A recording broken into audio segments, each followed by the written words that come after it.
Christianity loves to hype up John the Baptist, but let's slow this down. That name alone should be your first red flag.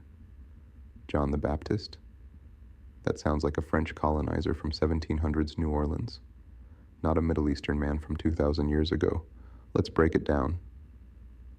Step 1. The name itself is a lie. The name John is the English version of the Latin Ioannis, which comes from the Greek Ioannis, which comes from the Hebrew Yohanan. None of these names are John in his original time or language. And the Baptist? That's a title made up in English translation centuries later. It's not a surname, it's a colonizer's label. So already, you're not talking about history. You're quoting a Eurocentric translation of a heavily edited myth. Step 2. Baptism is not Christian, it's African.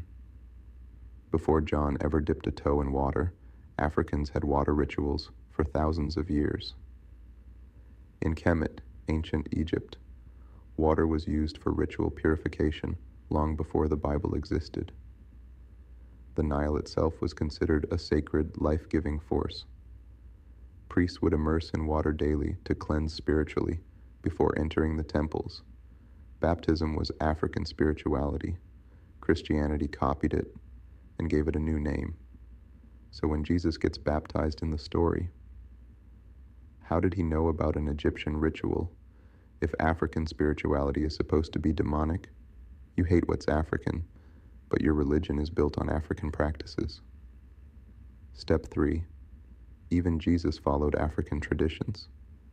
Born in the Middle East, hid in Egypt, studied in temples at 12, got baptized in water, fasted in the wilderness like African initiates, used oils, spit, and clay to heal, African ritual medicine. Every major turning point in Jesus' story mirrors ancient African rites, but instead of giving credit, they demonized the source.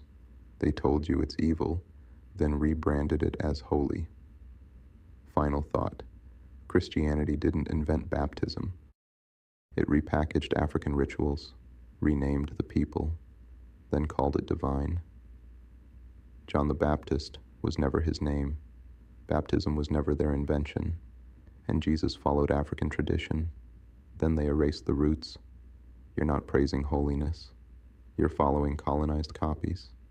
It's time to wake up and stop calling the original evil and the copy sacred.